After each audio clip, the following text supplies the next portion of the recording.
14,000 एवढ्या पुरुषांनी फॉर्म भरलेच कसे? कोणीकडे कॉन्ट्रॅक्ट आहे फॉर्म भरायचा त्याची इन्क्वायरी केली पाहिजे आणि ईडी आणि सीबीआय त्यांच्या मागे लागली पाहिजे.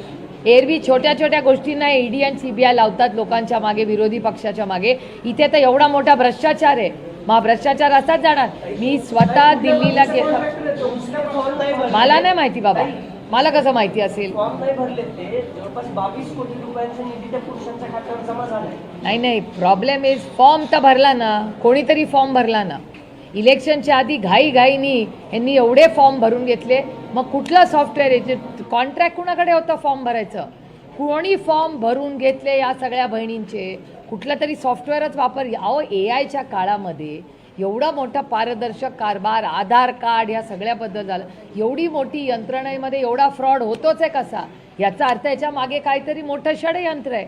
आणि हे षडयंत्र किंवा ही कोण एजन्सी आहे ज्यांनी लाडक्या बहीण योजनेचे फॉर्म भरून गेले, त्या एजन्सीची इन्क्वायरी झाली पाहिजे, त्याला ब्लॅकलिस्ट केलं पाहिजे आणि त्याची पारदर्शकपणे SIT किंवा ईडी आणि सीबीआयची इन्क्वायरी झाली पाहिजे. मंत्री जे आहेत ते वादत सापडले की देवदर्शनाला जाऊ लागले.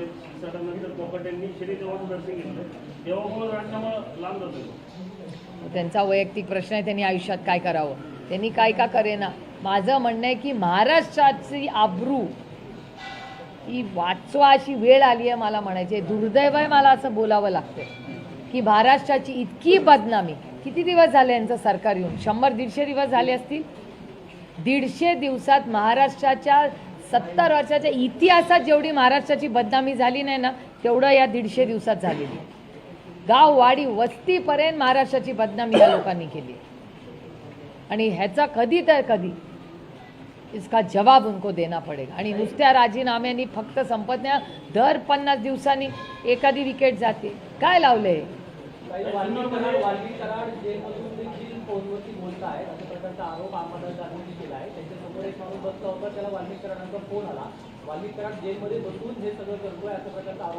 अहो कशाला? देशमुख कुटुंबांनी तुमच्याच चॅनलवर दाखवलंय VIP ट्रीटमेंट चालली होती त्या वाल्मिक कराडांना. मी माननीय आपला परवाच्याच दिवशी बजरंग अप्पा सोनवणे माननीय अमित भाई शाहची वेळ मागितली आहे 2 केसेससाठी.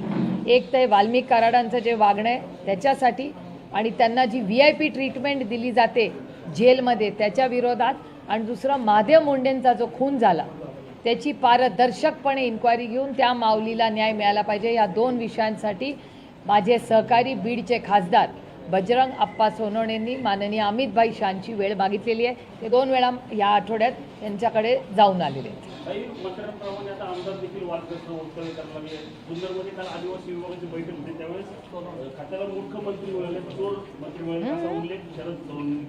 काय म्हणाले?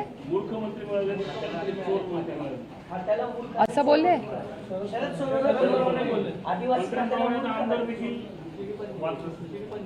रामकृष्ण हरी बाबा, मी याच्यावर बोलणार नाही. माननीय मुख्यमंत्र्यांना पाठवून द्या ते व्हिडिओ.